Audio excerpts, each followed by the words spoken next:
Very common question I ask on the show is, hey, what was the vibe of that bear you encountered? Or Yeah. what was the vibe of the leopard you Sure. encountered? Sure. So what's been the scariest vibe you've encountered in the wild? Oh man. The The scariest scare- vibe. The scariest vibe. Nobody's ever asked me that before. There have been a few times where my heart has just sank because I'm in a situation where I hear something or I smell something and I think that I've gone too far. For instance, when I was working in Mozambique, we were tracking these big conflict elephants in Mozambique through pretty thick bush, and you couldn't really see them very far. Not like the jungle we were talking about, but still, you could only see maybe 50 feet. And I heard this elephant trumpet, and it's like, it was loud and it was through my body. Like I could feel it move through my body, like the bass of the sound. And I was like, oh boy, like we're too close. And I didn't even know where it was coming from other than a general direction. So there's feelings like that where the vibe is anger, and so the vibe from that elephant was, I'm angry. And it wasn't because we were there, it was because of the situation the elephant was in, because it was a conflict elephant. He'd had a bad relationship with people.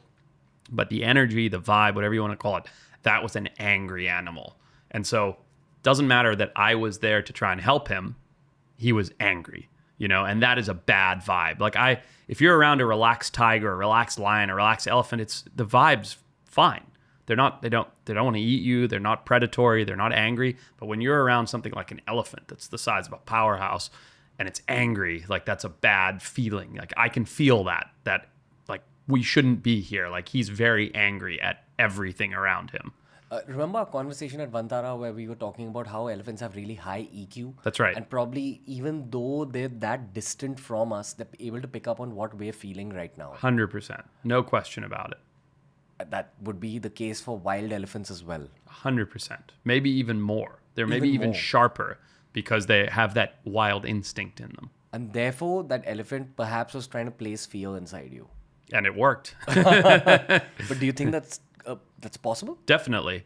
Or it just feels an energy of this thing is looking for me, because we were tracking elephant, but we were tracking them to catch them and help them. But I can't communicate that to him. So all he knows is I'm hunting him. Do you know what I mean? I'm looking for him.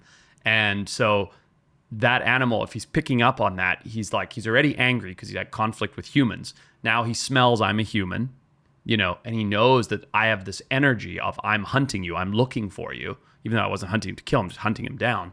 And that's like, I'm pissed off and I want you to know that. Whether I'm projecting fear into you or challenging you or just telling you I'm upset, it all does the same thing, which threatens me. What happened after that?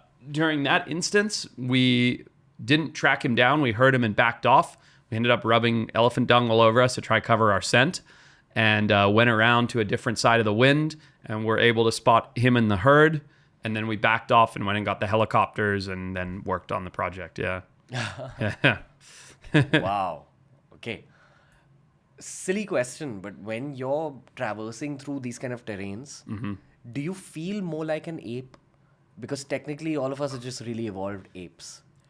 I mean, I think it's because I'm a bit of a cretin, but I always feel like an ape. You know what I mean? Like I don't think of us as very superior as beings. Right? I always feel like an ape. Right? I am an ape. I'm just kind of a hairless one. Yeah. Yeah. I had a very, very fascinating podcast with a neuroscientist a few months ago. Uh-huh. I found it so fascinating because he spoke about how we've evolved into being human beings and how we're going to evolve into being something more. Yeah. Where it's very likely that the next stage of evolution is going to be man and machine mixed, but also we are developing a bit of telekinesis.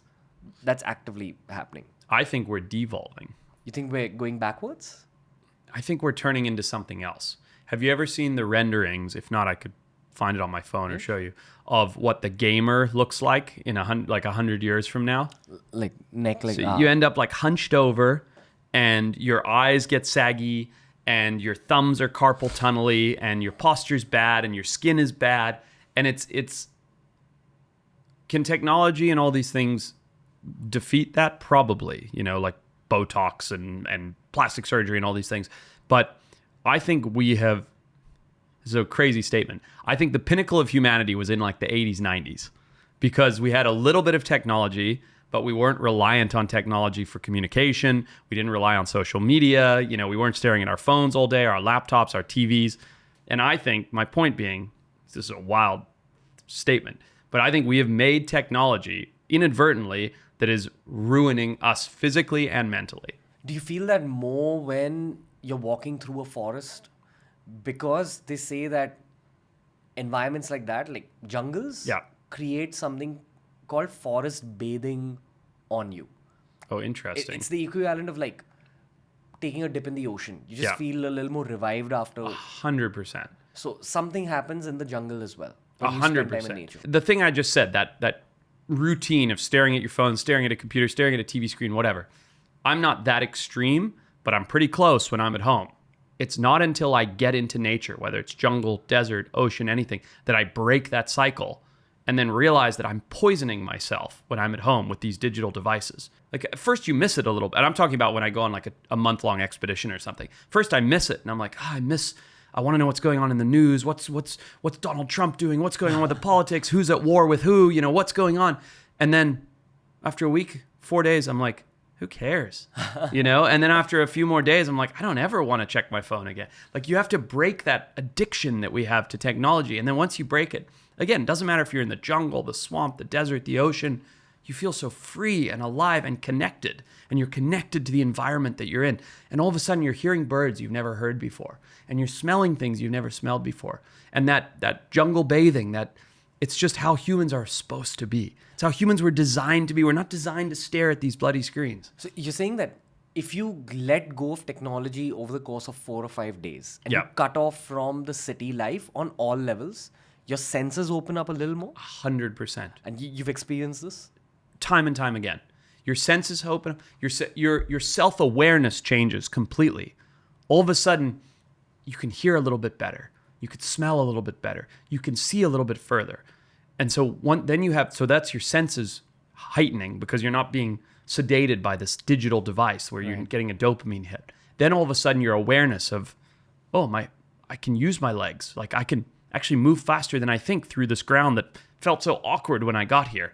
And you're like, I do have like a weird thing in my neck, but it's not like a pain that my chiropractor is, and I've read on Instagram or whatever. It's like, it's because I'm standing upright. It's like all these little things change and you feel the way that I think humans were supposed to feel. And I always find it's a balance because if you're in tough elements or you're not eating well, your energy, you're not sleeping well changes. But if you give it enough time to reach like a homeostasis when you're out in a remote area, then all of a sudden you're more energized, you're more alert. You wake up when the sun comes up. You go to sleep when the sun goes down. It's what humans were designed for.